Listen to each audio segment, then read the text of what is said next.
Hola, ¿cómo están? Buenos días, bienvenidos a Hagamos un Trueque. Como, como saben, un evento de TLC Magazine México.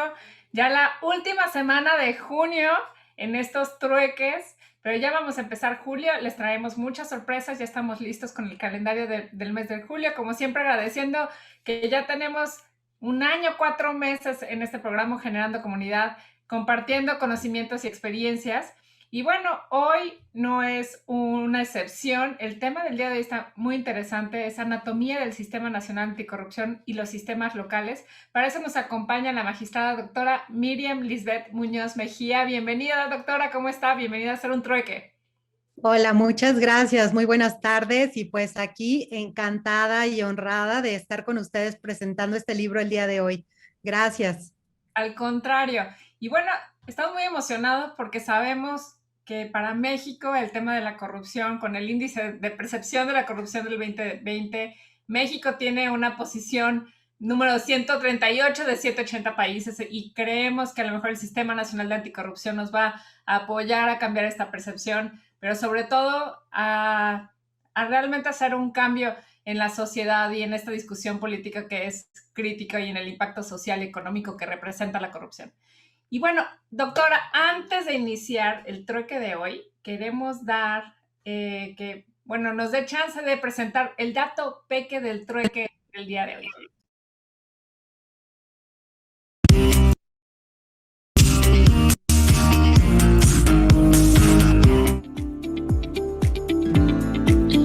El dato peque del trueque de hoy. ¿Has escuchado que el SAT revisará los depósitos en efectivo a partir de 15,000 pesos? Bueno, pues las instituciones financieras están obligadas a presentar los avisos según corresponda de acuerdo con los depósitos en efectivo que reciban por sus clientes. Esto en términos del artículo 55, fracción cuarta de la Ley del Impuesto sobre la Renta. Las instituciones financieras presentarán aviso cuando sus clientes, es decir, cualquiera de nosotros, reciba depósitos en efectivo, retire o cobre cheques en ventanilla. Para tal efecto, se consideran 3 formatos distintos de aviso que tendrá que dar el banco respecto de las operaciones de sus clientes. Un formato cuando el monto sea superior a 15,000 pesos. Otro formato cuando el total de los depósitos del mes sumen 15,000 pesos, es decir, sean depósitos pequeños en ese mes, pero lleguen a la cantidad de 15,000 pesos o superior. Y 3, cuando sus clientes no reciban depósito en efectivo por ningún motivo en el mes. Estos avisos, las instituciones financieras los tendrán que presentar de manera mensual por cliente en los términos que establece el reglamento del Código Fiscal de la Federación y el anexo 1A, que se trata de avisos de actualización de actividades económicas y obligaciones al RFC. Asimismo, las instituciones financieras, cuando sus clientes en el ejercicio o bien durante uno o varios meses no reciban depósitos en efectivo que excedan el monto acumulado mensual de 15,000 pesos moneda nacional, deberán informar mediante los formatos electrónicos IDE-A, Declaración Anual de Depósitos en Efectivo, o IDEM, Declaración Anual de Depósitos en Efectivo, ambos contenidos en el anexo 1, rubro A, numeral 2, según sea el caso, sin operaciones por el ejercicio o por el periodo que se trate. ¿Quiénes presentan estos avisos? Pues las instituciones del sistema financiero que paguen intereses cuando el monto mensual acumulado por los depósitos en efectivo que se realicen en todas las cuentas de las que el contribuyente sea titular en una misma institución del sistema financiero excedan esos 15,000 pesos, así como respecto de todas las adquisiciones en efectivo de cheques de caja. La periodicidad y cuándo se presentan. Bueno, de manera que en este ejercicio 2021 se estarán presentando a más tardar el día 10 del mes calendario inmediato siguiente al que corresponda. También de manera anual, las del 2020 a más tardar el 15 de febrero de cada año, del próximo año. El objetivo que persigue es cumplir con la obligación establecida en la Ley del Impuesto sobre la Renta de informar sobre los depósitos en efectivo que se realicen en todas las cuentas de las que el contribuyente sea titular en una misma institución del sistema financiero. El fundamento legal, por si lo quieres saber o te interesa, es el reglamento de la ley del impuesto sobre la renta para 2021, es decir, vigente actualmente, artículo 94, y la resolución miscelánea fiscal para el 2021, reglas 3.5.11, 3.5.12, 3.5.13 y 3.5.14, así como el anexo 1, rubro A, numeral 2 y anexo 1A, trámite 74, diagonal ISR y 75, diagonal ISR. Es decir, en pocas palabras, el Big Brother fiscal.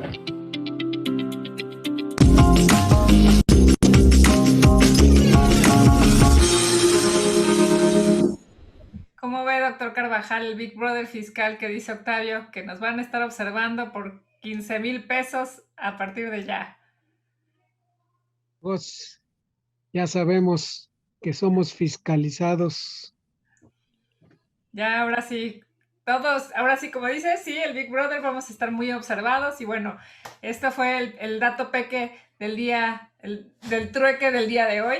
Y bueno, doctora, para darle la palabra, ¿me permite presentar su semblanza, por favor? La doctora Miriam Lisbeth Muñoz Mejía es magistrada titular de la ponencia 17 de la primera sala ordinaria de materia de la responsabilidad administrativa y derecho de la buena administración del Tribunal de Justicia Administrativa de la Ciudad de México. Es miembro de la International Association of Women Judges, Asociación de Magistrados de Justicia Administrativa de Estados Unidos Mexicanos, Asociación Mexicana de Juzgadoras, AC, Colegio Colombiano de Abogados Administrativistas y del Grupo de Investigación, Análisis y Opinión GIAO, Comisión de Transparencia y Anticorrupción de la Cámara de Diputados. Presidenta de la Comisión Anticorrupción de la Asociación de Magistrados de Justicia Administrativa del país. Doctora con mención honorífica en Derecho por el Centro Universitario de Estudios Jurídicos. Maestra en Derecho y especialista en Derecho Administrativo con mención honorífica por la División de Estudios de Posgrado de la Facultad de Derecho de la UNAM. Licenciada en Derecho por la misma universidad. Catedrática desde 2016 en nivel de licenciatura y posgrado de la UNAM y en diversas instituciones de enseñanza superior, así como ponente en diversos foros e instituciones nacionales e internacionales. Cuenta con diversos artículos sobre el Sistema Nacional de Anticorrupción publicados en diversas revistas jurídicas especializadas, así como participación en diversos libros. Pues el tema, como lo mencionamos en un principio, es Anatomía del Sistema Nacional Anticorrupción y los sistemas locales. Bienvenida a Hacer un Trueque, doctora. Hola, pues gracias nuevamente, de verdad muy honrada de estar en este panel de expertos.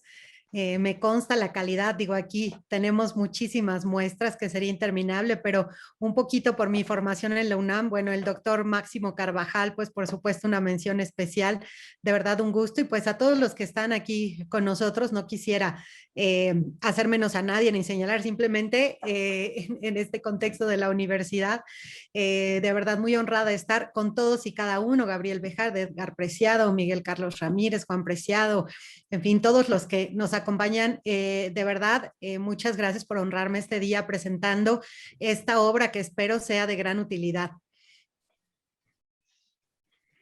Pues muchísimas gracias. Y bueno, pues básicamente sería una charla, tiene más o menos como 45 minutos y al final a lo mejor los panelistas pueden hacer algún comentario, preguntas y respuestas que se den en el foro, así que ahora sí el trueque es suyo.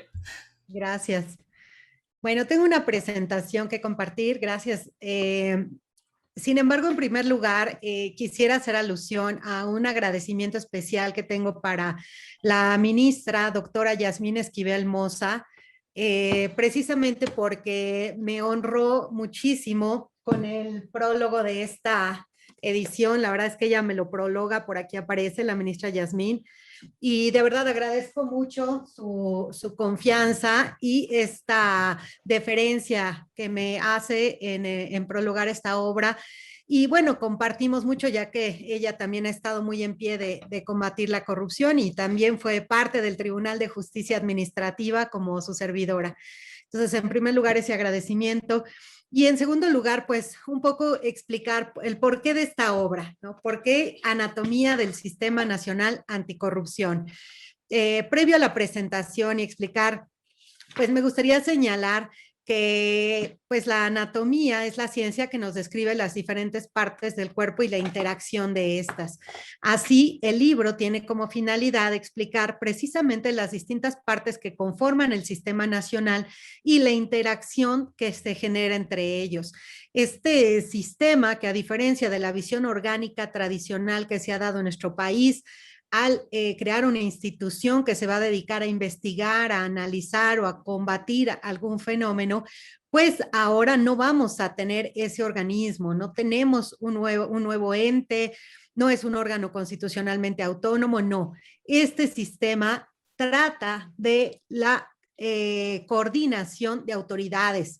Ese va a ser uno de los esquemas fundamentales.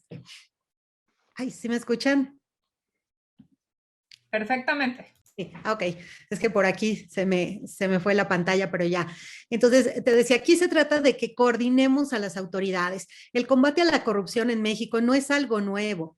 Ya desde el siglo XIX encontramos en nuestras constituciones y en las leyes el juicio de residencia y otros planteamientos para combatir la corrupción de distintos servidores públicos.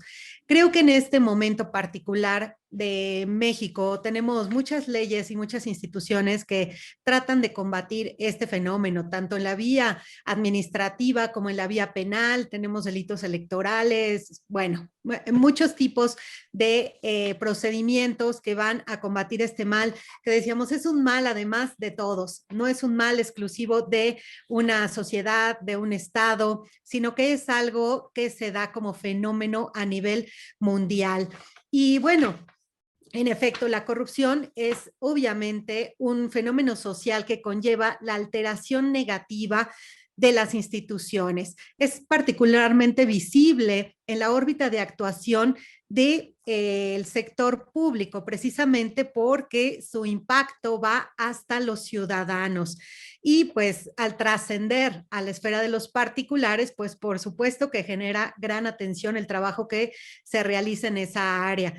Sin embargo, el efecto nocivo de la corrupción puede generar, entre otros problemas, mal desempeño de gobierno, violación de derechos humanos, pérdida de vidas. Ya no nos vayamos al aspecto económico, que todos sabemos que son miles de millones de pérdidas lo que se genera en corrupción, el 9% del Producto Interno Bruto aproximadamente. Y decimos aproximadamente porque al ser una actividad ilícita no tenemos parámetros reales de medición.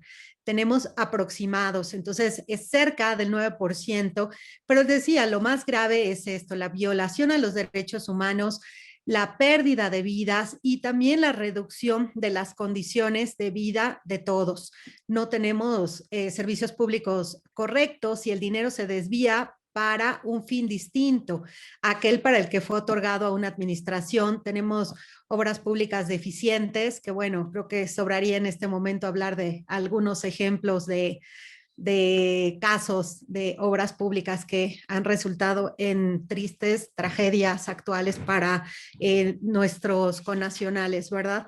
Y bueno, precisamente estamos en un problema que a pesar de todo esto, en muchas ocasiones es tolerado. En muchas ocasiones podemos hablar de una especie de corrupción blanca, gris y negra, en donde la corrupción blanca va a ser generalmente tolerada. A veces tenemos prisa, nos detiene un oficial de tránsito y hay quien prefiere dar un apoyo, ¿no? La clásica mordida para salir del paso y continuar con sus actividades. Y lo minimizamos como si esto no trascendiera como los grandes escándalos de corrupción. Y sin embargo, esto por supuesto que deteriora las instituciones, deteriora el servicio público y deteriora las condiciones de vida.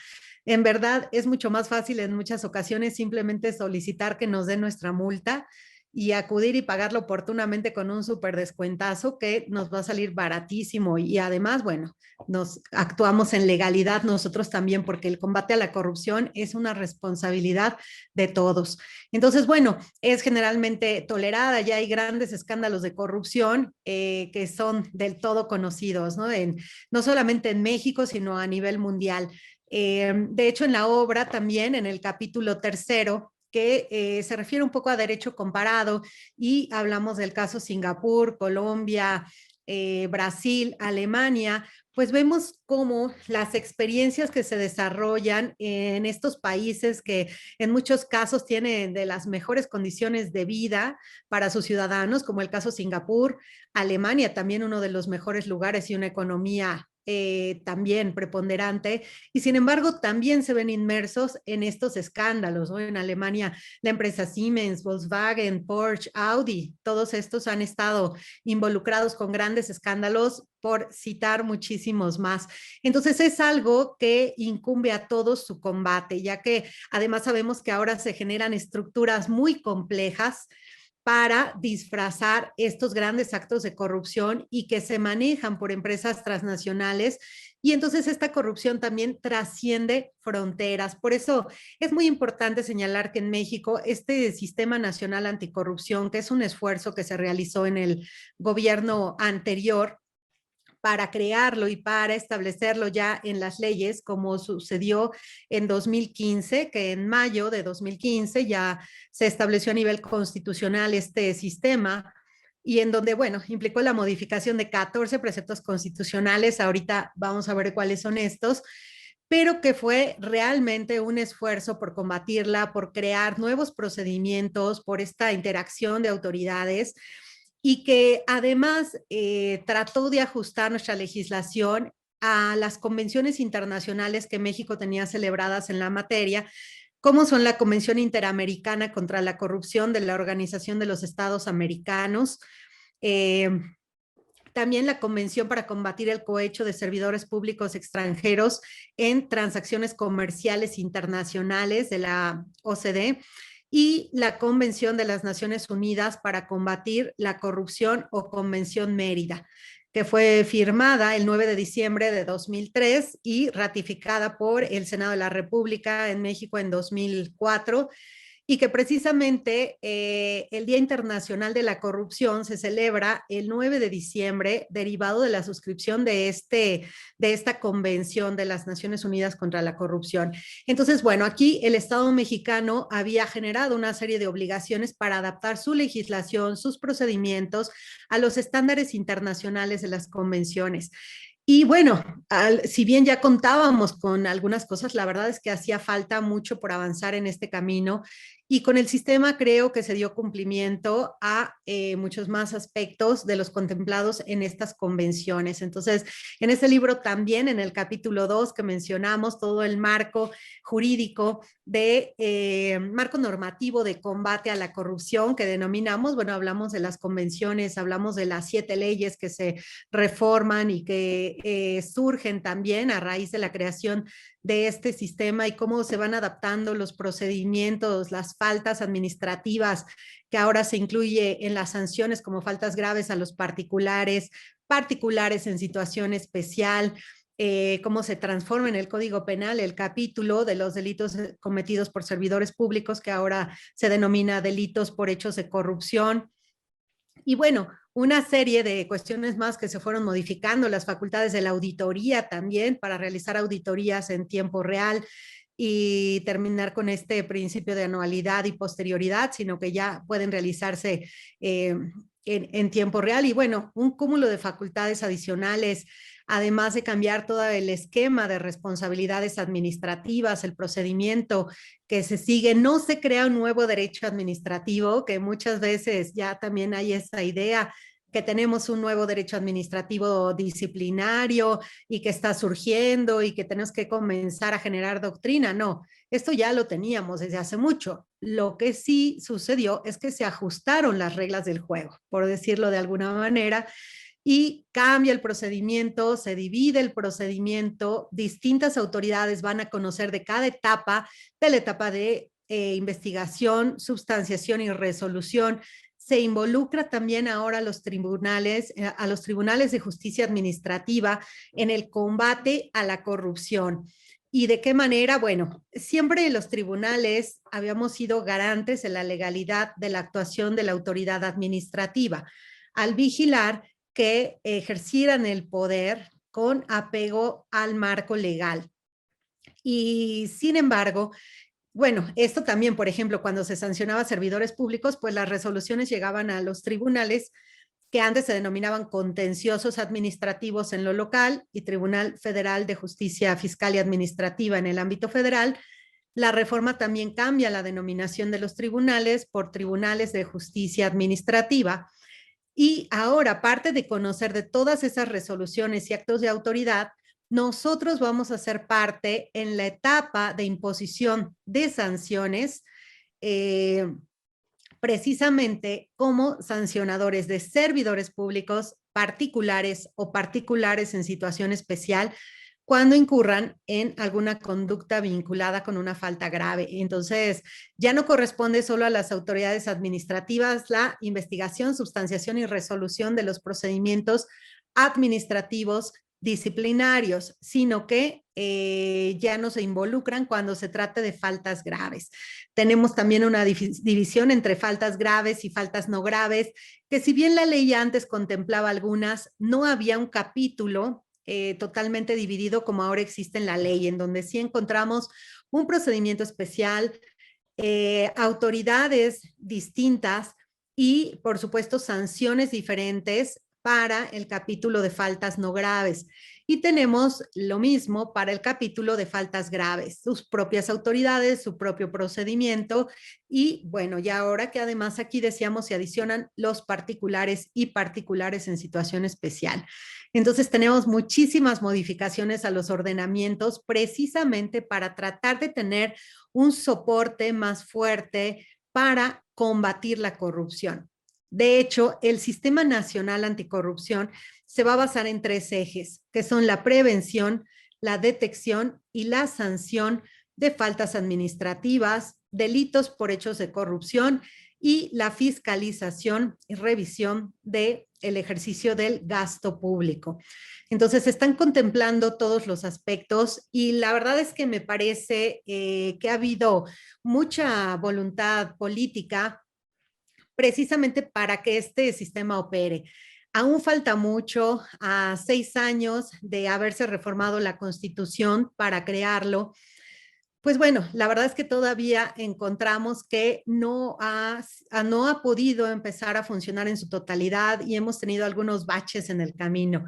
Me gustaría compartir una presentación para más o menos describir qué es el Sistema Nacional Anticorrupción, para que quede más claro y ya de ahí partir algunas peculiaridades que también me gustaría comentar. Entonces, si me permiten, voy a compartir. Bueno, por aquí no sé si la puedo compartir o si me ayudan a compartirla. Sí, claro. Se las envié, por favor. Dame un segundito.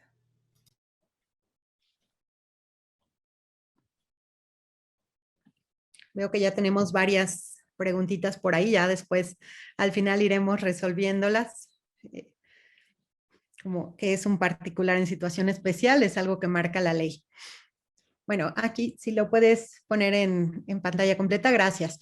Bueno, pues este es el libro que acabamos de publicar bajo el sello de la editorial CUEG, su servidora, y les digo, la verdad, honrada con este prólogo de la ministra Yasmín Esquivel Moza. Y bueno, aquí precisamente vamos a describir qué es el Sistema Nacional, en dónde se encuentra regulado, cuál es su objeto y en general su funcionamiento. Primero, en el capítulo primero, pues vamos a tener precisamente la conformación del Sistema Nacional. Como vamos a ver más adelante, requirió la modificación de distintas leyes y también la creación de nuevas leyes, igualmente la creación de sistemas locales. Y también en el libro pues vamos a ir explicando esa normatividad y después cómo se deben implementar los sistemas locales para tener total operatividad a nivel nacional. Si puedo adelantarla yo o lo van adelantando ahí. Bueno, entonces decíamos, esta reforma constitucional implicó la modificación de 14 preceptos y básicamente se reformaron para dotar de homogeneidad a todo el ordenamiento para la creación del sistema, las facultades de los congresos para crear las leyes en materia administrativa, para crear las leyes para reformarlo en lo relativo a la fiscalización, para homologar el lenguaje, que antes teníamos las contralorías, ahora tenemos órganos internos de control. Por supuesto, el título cuarto de la Constitución, que es fundamental, que antes se refería solo a las responsabilidades de los servidores públicos y patrimonial del Estado. Ahora, bueno, vamos a tener el título cuarto que va del artículo 108 al 114 de la Constitución, en donde se va a establecer las responsabilidades de los servidores públicos, de los particulares vinculados con faltas administrativas graves y hechos de corrupción, y la responsabilidad patrimonial del Estado. Entonces hay todo un rediseño de este título cuarto en donde encontramos definido qué es servidor público en el artículo 108, tenemos en el artículo 109, por ejemplo, todo el sistema de responsabilidades. Encontramos en la fracción primera la responsabilidad política, en la fracción segunda la responsabilidad penal, en la fracción tercera y cuarta responsabilidad administrativa de los servidores públicos, de los particulares, un poco del procedimiento de quién va a ser autoridad competente en la investigación y sustanciación, que encontramos a los órganos internos de control o a las contralorías, y encontramos a las auditorías también, que en el ámbito de su competencia ahora pueden ser autoridades investigadoras y sancionadoras cuando se trate de faltas graves. Por supuesto, lo que les comentaba, el papel de los tribunales de justicia administrativa y, bueno, una serie de reformas más en donde, por ejemplo, ya el Tribunal de Justicia Administrativa antes era potestativo de los estados la existencia de los tribunales administrativos. Sin embargo, con la reforma que se da a la Constitución, lo que se establece también es una obligación a cargo de las entidades federativas, precisamente de contar ya obligatoriamente con tribunales de justicia administrativa, precisamente porque van a formar parte del Sistema Nacional Anticorrupción desde dos frentes. Uno, como miembros de uno de sus principales comités, si adelantamos la lámina, que va a ser el comité coordinador, y otro, que va a ser su papel como sancionadores tratándose de faltas graves. Entonces, son temas de gran trascendencia. Y bueno, les decía, esta reforma surge en mayo el 27 de mayo de 2015. Posteriormente, las leyes marco las vamos a encontrar en mayo de 2016. Estas leyes marco lo que van a implicar es que van a ser leyes modelo para todas las entidades federativas. Y de hecho, la mayoría pues son leyes generales, es decir, de aplicación para todo el territorio. Y se crearon estas leyes marco porque también una de las cuestiones que a mí me parecen muy importantes del sistema radica en que se están homologando procedimientos a nivel nacional. En materia administrativa vamos a tener el mismo procedimiento en todas las entidades para los servidores públicos, particulares y particulares en situación especial. Vamos a tener las mismas autoridades, vamos a tener los mismos plazos de prescripción, vamos a tener todo perfectamente homologado. Y lo que se estableció en el artículo 113 constitucional es que precisamente las entidades federativas deben replicar en lo posible el modelo del Sistema Nacional Anticorrupción. Entonces, precisamente en estas leyes, en los transitorios, se determinó que las entidades tenían que publicar sus leyes, hacer sus reformas respectivas en la Constitución, en sus leyes, para crear los sistemas locales anticorrupción. Y bueno, estas leyes marco, algunas entraron en vigor al momento y otras al año siguiente. Y de ahí se dio espacio para que las entidades pues hicieran sus reformas dándoles un año. Esto significa que aproximadamente en 2017 deberían de haber quedado integrados los sistemas locales anticorrupción y empezar a operar todo el sistema nacional. Sin embargo, esto no sucedió. Aún a la fecha tenemos sistemas que no se han integrado, como el de la Ciudad de México, que pues tuvo un revés cuando la Suprema Corte determinó que el proceso de creación de sus leyes locales anticorrupción, la ley del sistema local anticorrupción y otra norma, no habían sido creadas con el proceso legislativo adecuado y por tanto se invalidaron. Y pues bueno, todos los nombramientos y todo lo que se había hecho al amparo de esa ley se tuvieron que echar para atrás y a la fecha no se ha podido conformar el sistema local en la Ciudad de México. No obstante que sí puedo decir que el actual gobierno tuvo mucha voluntad política por hacer los nombramientos y porque comenzara a operar. Eso sí lo vimos, pero bueno, todo se cayó con esta determinación de la Corte y ahora se están realizando nuevamente esos nombramientos. Algunos otros estados que fueron más allá de lo que establecía la ley, que no podían variar la conformación del sistema y que también la Suprema Corte invalidó porciones normativas en los aspectos que iban más allá de lo que establecía la norma. Si podemos avanzar, por favor. Gracias. Bueno, las leyes secundarias, estas leyes marco que se crearon, fueron las denominadas 7 leyes, que implicó la expedición de la Ley General del Sistema Nacional Anticorrupción, la Ley General de Responsabilidades Administrativas, la Ley Orgánica del Tribunal Federal de Justicia Administrativa, la Ley de Fiscalización y Rendición de Cuentas de la Federación, y también se realizaron reformas a la Ley Orgánica de la Administración Pública Federal, reformas a la Ley Orgánica de la entonces Procuraduría General de la República. Aquí sí abro este paréntesis para señalar que estoy marcando esta ley porque en su momento fue la que se reformó. Sabemos que con la reforma política del Estado de 2014 se estableció que esta Procuraduría ya podría pasar a ser un órgano constitucionalmente autónomo en el momento en que se emitiera la declaratoria correspondiente por el Congreso. Sin embargo, esa declaratoria no se realizó sino hasta diciembre de 2019. Entonces, en el momento en que surgen estas leyes en 2016, pues seguía siendo la Procuraduría General de la República. Ya les digo, a partir de diciembre de 2019 tenemos a la Fiscalía General de la República como órgano autónomo y por supuesto también después se emitió su ley respectiva. Y bueno, también se realizaron las reformas al Código Penal para modificar este capítulo de los delitos por hechos de corrupción. Aquí también es muy importante señalar que en nuestro ordenamiento no tenemos un delito como tal, un tipo penal en el que se establezca el delito de corrupción, que yo me he encontrado en algunos foros o a veces en programas de radio, de televisión que hablan del delito de corrupción. Eso no existe. Tenemos delitos por hechos de corrupción, pero no tenemos alguno que defina como tal a la corrupción.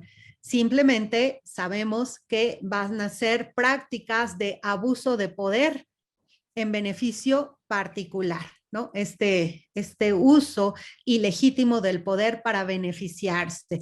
Y pues de ahí se han creado los distintos tipos administrativos o penales para establecer qué conductas pueden ser sancionadas, pero no vamos a encontrar ese tipo de corrupción. Y bueno, estas fueron las leyes que se crearon o que se reformaron. Por supuesto, se consideró la expedición de una nueva cuando implicaba tantas modificaciones a la legislación existente que podría no quedar de manera coherente e integrada, ¿no? Entonces, para dotar igual de homogeneidad y de coherencia, pues mejor se creó una ley estableciendo las nuevas facultades de las autoridades en materia de combate a la corrupción. Por ejemplo, bueno, por supuesto, la Ley General del Sistema era necesaria para regular cómo va a estar operando porque es de nueva creación. La Ley General de Responsabilidades Administrativas para establecer los nuevos procedimientos, los nuevos plazos de prescripción que antes eran de 1 a 3 años, se amplían de 3 a 7 años, dependiendo el tipo de falta, que además es mejor porque los procedimientos de investigación se pueden realizar con más especialización. La Ley Orgánica del Tribunal Federal de Justicia Administrativa, porque para desarrollar su nueva competencia se crearon salas especializadas. Y entonces, bueno, se tuvieron que establecer en la ley, además, junto con el cúmulo de facultades que van a desarrollar esta nueva competencia. La ley de fiscalización y rendición de cuentas, porque igual cambiaron todas las reglas respecto de la auditoría que se realiza, y las demás reformas porque no implicaban tantas modificaciones a la legislación de manera completa. Si avanzamos, por favor.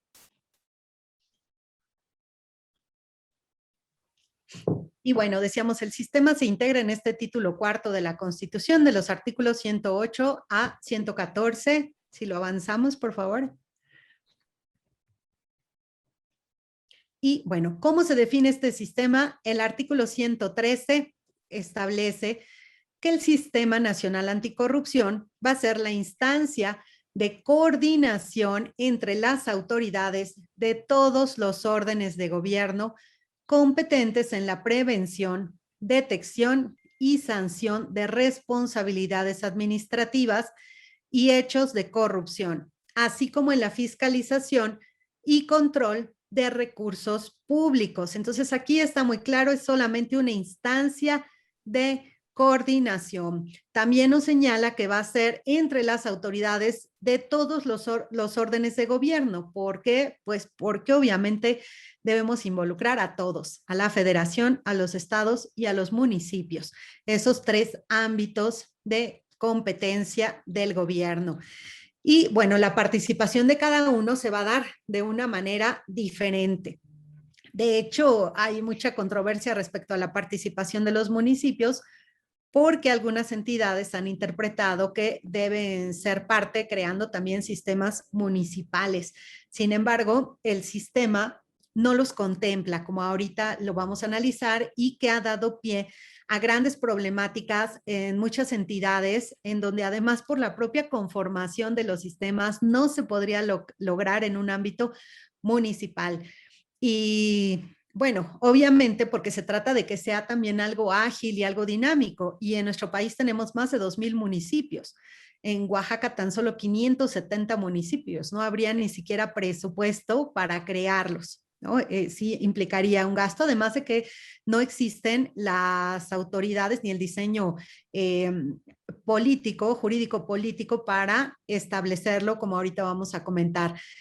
Sin embargo, por supuesto que estoy convencida que pueden participar de una manera coordinada, especialmente porque también estoy convencida de que los municipios son uno de los principales aspectos o que son fundamentales en la vida cotidiana de todos, ya que es la autoridad que está más cercana a cada uno de nosotros. Entonces, el combate también puede darse más directo y puede ir escalando a nivel nacional. Pero bueno, si lo adelantamos, por favor.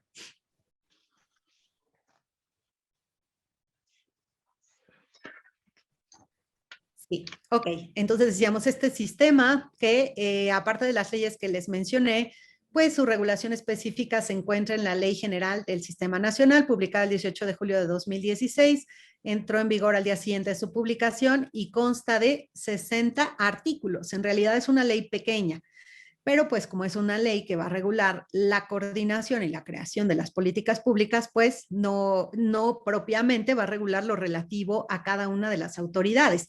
Estas ya tienen su propia competencia en sus propias leyes. Solamente va a regular cómo van a interactuar y cuáles van a ser las facultades de todas aquellas que participan en este sistema. Si avanzamos, por favor. Gracias. Entonces, como decíamos, no constituye un nuevo ente con personalidad jurídica propia, ni una dependencia del Poder Ejecutivo, ni un órgano constitucionalmente autónomo. Se trata únicamente de una instancia de coordinación conformada por los titulares de diversas instituciones de gobierno en los tres ámbitos de actuación, y especialmente es de destacar, por cierto, eso no lo había comentado ahorita, es a lo que iba, de destacar que también se va a integrar por ciudadanos, quienes van a tener un papel predominante en el combate a la corrupción. Este fue un reclamo de la ciudadanía, el ser partícipe, el ser escuchados, así que se integró un comité de participación ciudadana que, de hecho, quien lo presida también va a presidir un comité que es uno de los más importantes para el sistema. Si avanzamos, por favor. Sí, si avanzamos, por favor. Igual, si avanzamos, esto es más bien de las leyes y de pronto me adelanto yo solita en el contenido de las láminas.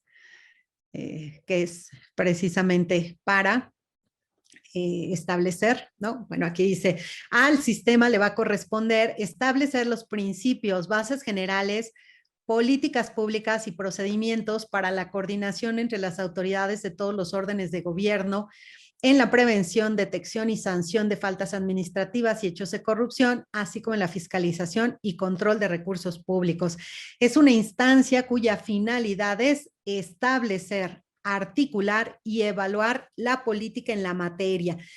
Uno de los ejes principales del sistema es la prevención y la creación de estas políticas públicas anticorrupción, pues por supuesto que a mediano y largo plazo van, o por lo menos se tiene la intención de que impacten en la reducción de la corrupción. Y de hecho, a nivel nacional, ya se publicó el año pasado la Política Nacional Anticorrupción. Cada entidad también debe publicar la suya. Ahí sí, vamos todavía un poco atrasados. Estado de México y Morelos ni siquiera han comenzado. Pero bueno, a nivel nacional ya tenemos por ahí esta política nacional que tiene 4 líneas de acción que son en verdad muy interesantes, pero que implicarían de suyo toda una conferencia solo para hablar de estas políticas. Si avanzamos, por favor. Ok, y bueno, de conformidad con lo dispuesto en el artículo 113 de la Constitución y 7 de la Ley General del Sistema, encontramos que el Sistema Nacional se va a integrar por 3 comités y los sistemas locales anticorrupción. Estos comités son, como les mencionaba, un comité de participación ciudadana, que de hecho va a estar integrado por 5 ciudadanos de reconocido prestigio y experiencia en áreas relacionadas con el combate a la corrupción, la transparencia, fiscalización y todas estas materias afines que van a ser elegidos por un comité de selección que va a nombrar el Senado, que también se va a sacar de entre miembros de la academia y que también gocen de un reconocido prestigio. Ese comité va a elegir a estos miembros del Comité de Participación Ciudadana con nombramientos escalonados y que se van a ir alternando la presidencia del Comité de Participación Ciudadana. También vamos a contar con un comité coordinador. Este comité coordinador va a estar integrado por 6 autoridades y un miembro del Comité de Participación Ciudadana que lo preside. La participación ciudadana en el sistema se va a dar o se da con la idea de que sirvan de enlace con la ciudadanía. Van a tener interacción con las organizaciones de la sociedad civil que quieran colaborar o contribuir para la creación de estas políticas de combate a la corrupción. Entonces es una de sus grandes finalidades. Y también pues aportar todos los conocimientos y experiencia necesarios también para la creación de las políticas que el comité coordinador realizará. Todo esto se explica en el libro de una manera también más completa. Y bueno, tenemos aparte de este comité coordinador, que ahorita vamos a ver quiénes son las autoridades que lo integran, un comité rector del Sistema Nacional de Fiscalización. Este comité rector se va a integrar por las autoridades encargadas del control interno y externo del poder público, es decir, quién controla el gasto público y quién controla la actuación de los servidores públicos. Esto es órganos internos de control, contralorías, auditorías también, las locales y la auditoría federal. Y nos dice este artículo que el sistema nacional, aparte de estos 3 comités, se va a integrar por los sistemas locales, es decir, 32 sistemas locales. Uno que se debe conformar por cada entidad federativa y que debe diseñarse replicando en lo posible el modelo del sistema nacional, como habíamos señalado. Si avanzamos, por favor.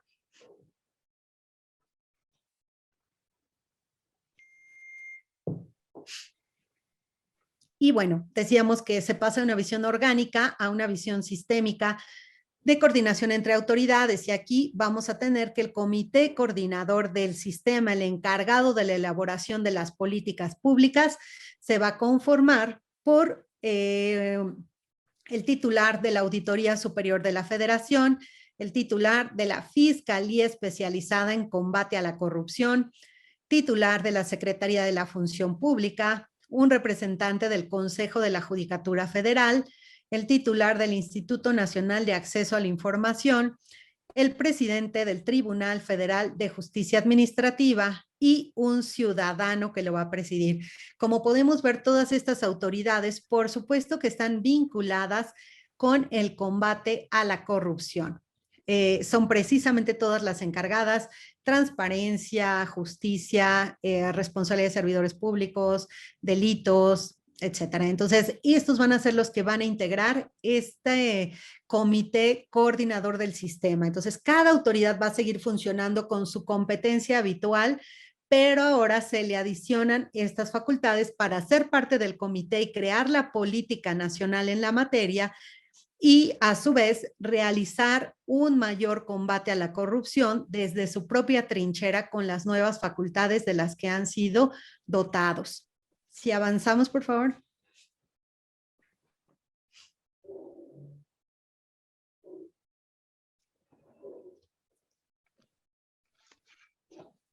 Y bueno, otro aspecto a destacar es que a raíz del surgimiento de este sistema nacional, les decía, no tenemos un nuevo ente, no tenemos un nuevo organismo. Sin embargo, sí se crea un órgano de apoyo técnico del comité coordinador, porque obviamente al ser nuevas funciones y una competencia colegiada, pues necesitan quien coadyuve con la realización de estas funciones para no distraerlos tampoco de sus funciones básicas o esenciales que por su naturaleza tienen asignadas de origen.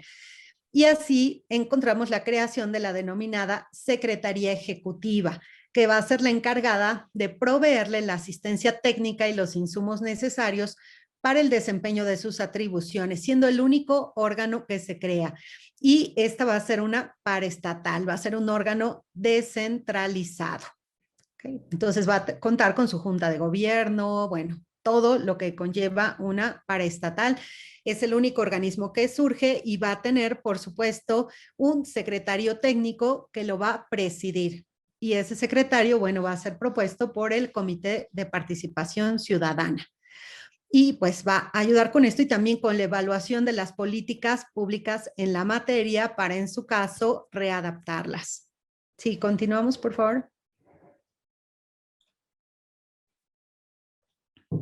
Y ya, ¿verdad? Bueno, gracias. A grandes rasgos, esto es lo que conforma el sistema nacional y las leyes que se tuvieron que reformar y modificar. Decía, al final también aplica toda la parte de las convenciones internacionales y pues ya en lo específico tendríamos que entrar al análisis de cuáles fueron las reformas a cada una de las leyes en la materia, pero el trabajo es de todos. Y ahora pues lo que tenemos que estar evaluando y revisando es cómo se están conformando los sistemas, quién falta y la voluntad política para terminarlos. Mucho hemos escuchado en redes, en medios, hasta en la propia academia, en el sentido de que este sistema no sirve para nada, que nada más nos cuesta dinero, que no funciona. Y bueno, es complicado evaluarlo si atendemos a que a la fecha no se ha logrado conformar en su totalidad. De hecho, por ejemplo, en materia federal, los magistrados anticorrupción apenas se están nombrando. El Comité de Participación Ciudadana tenía sus 5 integrantes, pero fueron feneciendo los plazos de sus nombramientos y no se conformó un nuevo comité de selección por parte del Senado para realizar los nuevos nombramientos. Entonces, a la fecha, en lugar de tener 5 integrantes, solo tiene 1. Como chiste de los perritos, de los 5 que tenía, ya nada más me queda 1. Y ahora, pues bueno, ya nada más queda un ciudadano que va a ser quien presida este comité de participación ciudadana y que interactúa con el comité coordinador, pero ahí sí ha faltado un poco de voluntad política para conformarlo en su totalidad. Entonces, creo que sí se está haciendo un gran esfuerzo por parte de las autoridades, pero aún tenemos mucho camino que recorrer. Y en el libro, en la parte final, pues yo me permito hacer una serie de reflexiones. se los muestro otra vez, me permite hacer una serie de reflexiones sobre la correcta implementación de los sistemas locales, que sobre todo es en donde se ha generado pues mucha confusión y en donde todavía nos falta bastante por avanzar en el camino y en donde también planteo que no basta realizar las reformas y los nombramientos, sino que tiene que haber un seguimiento puntual de la manera en que operan, de si las leyes son correctas o no. Por ejemplo, los operadores del sistema de responsabilidades administrativas en la práctica nos hemos dado cuenta de que las leyes precisan de muchas reformas para dotar de coherencia los procedimientos o porque tienen muchas lagunas, hay mucha oscuridad en algunos aspectos de la ley que hemos ido supliendo con los criterios cotidianos y esperamos que en materia federal también surja. Entonces decíamos, estamos esperando estos criterios que en materia federal nos den luz de cómo interpretar determinados preceptos, pero la realidad es que debe de irse adaptando la ley a la realidad y a estos conflictos que nos está generando en la operación el sistema y es parte de lo que estamos planteando en este libro, todo lo que todavía falta por avanzar para implementarlo correctamente y yo creo que a la larga sí es un instrumento que va a ser útil para los mexicanos y sobre todo eso, porque involucra a las autoridades y a la sociedad civil en esta responsabilidad compartida que tenemos. Esto es un binomio, no es que uno sea corrupto y el otro no. Si hay corrupción es porque hay dos partes que le entran a ese juego de ilegalidades. Entonces, sí me parece muy importante destacar que todos somos actores, todos somos responsables y todos debemos involucrarnos en el combate a la corrupción si queremos construir una sociedad mejor y un México mejor. Gracias.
Pues felicidades, doctora. Y bueno, ya puse de todas maneras en el chat la liga donde en Mercado Libre pueden encontrar su libro para Y que en, lo compren y en el ahorita. CUEG, no sé si le salga más barato en el CUEG el envío. Sí, Ah, de hecho sí sale más barato en el CUEC. Por la ah, parte en el CUEC Baja California lo vamos a pedir para que nos llegue en los próximos días y que también esté disponible para todos los que estén interesados en nuestro CUEC Baja California. Y bueno, doctora, pues no me queda más que darle un reconocimiento por parte de TLC Magazine México y hagamos un trueque, que ahorita lo van a mostrar, en donde TLC Magazine México y hagamos un trueque otorga el presente reconocimiento a la doctora Miriam Lisbeth Muñoz Mejía por hacer un trueque en la plática virtual con el tema Anatomía del Sistema Nacional Anticorrupción y los sistemas locales el día 28 de junio del 2021. Doctora, muchísimas gracias por el trueque de hoy, muy interesante. La verdad, sí, un aplauso de parte de todos y muchísimas gracias por estar el día de hoy. Se lo vamos a mandar ahorita también de manera virtual.